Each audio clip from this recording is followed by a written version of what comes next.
Hey guys, and welcome back to another video. For today's video we have 10 plus Rust tips and tricks which I wish I knew in my first 1000 hours. These can be used for beginners and for experienced players if you don't know them. Tip number 1 is using door block airlocks. I have to repeat this one so often because it's so important. I see a lot of bases with an airlock similar to this, where if you leave the doors open or die, a raider can simply run straight in. You want to try and aim for the doors to block the doorway when opened, making it impossible for people to run in. There's a number of different ways to do this, so I've just shown 2 of them here. Tip number 2 is having spare sleeping bags. There isn't anything worse than dying and seeing a bag timer, so to avoid this, store a few bags around your base and remember to rename them so you know which is which. If you place bags too close, they'll share a timer, so be sure to place them far enough away. If you look down at the ground and keep walking, watch your footsteps. 40 steps in-game is enough, or 12 to 15 seconds of walking. I usually keep 1 inside my base and 2 to 3 around the base just in case.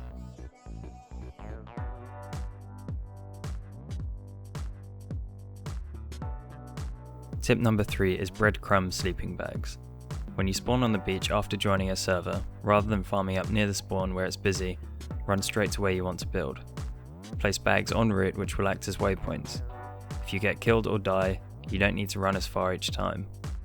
You can simply farm up once you get there, and even then if you die, you can simply spawn in the bag nearby and restart, rather than spawning at the beach and repeating the same journey multiple times. Tip number 4 is door camp checking. There's a number of ways of doing this, such as looking through a metal shop front, or by using a door block airlock and looking through the gap. The most common way, however, is to turn on your campfire.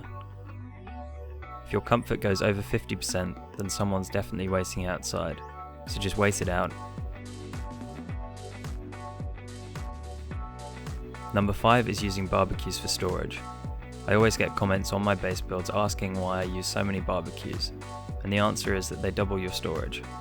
A barbecue not only fits in the same space as a small box, but also holds the same storage as well, and allows a small box to be placed below, essentially doubling the storage for that area of space. You can fit these into plenty of loot room designs to suit your needs. I've shown you 2 different ones which I use often here. Tip number 6 is another trick I've used for years. I always forget I've left food in the fire and burn it, so to get around this, you want to fill 3 of the slots with food, allowing 1 for wood and 1 for charcoal. When the food is cooked, it will turn the campfire off and throw the food out onto the floor, meaning it doesn't burn.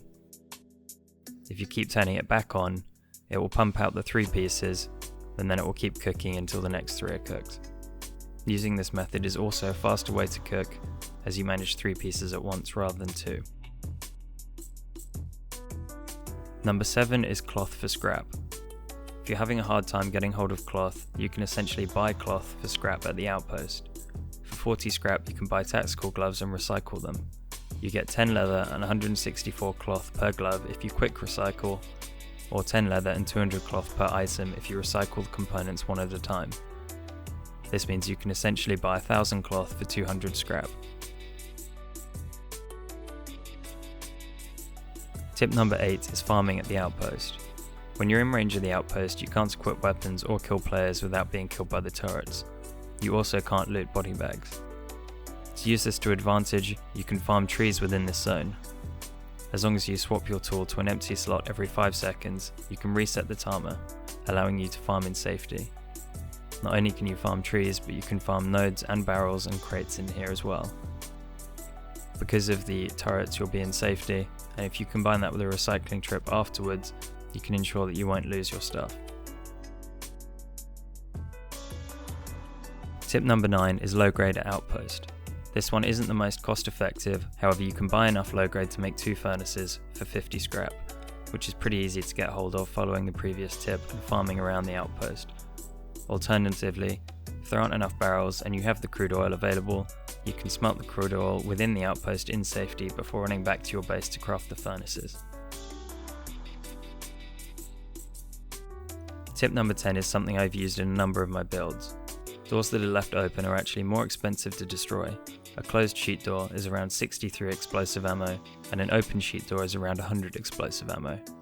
You can use this to your advantage by using honeycomb or open areas as extra doors, as I show here. Not only do they need to blow the single sheet door, but also both of the double doors here to get in, massively increasing the raid cost. This method can also double up as an extra door block airlock for checking outside for door campers.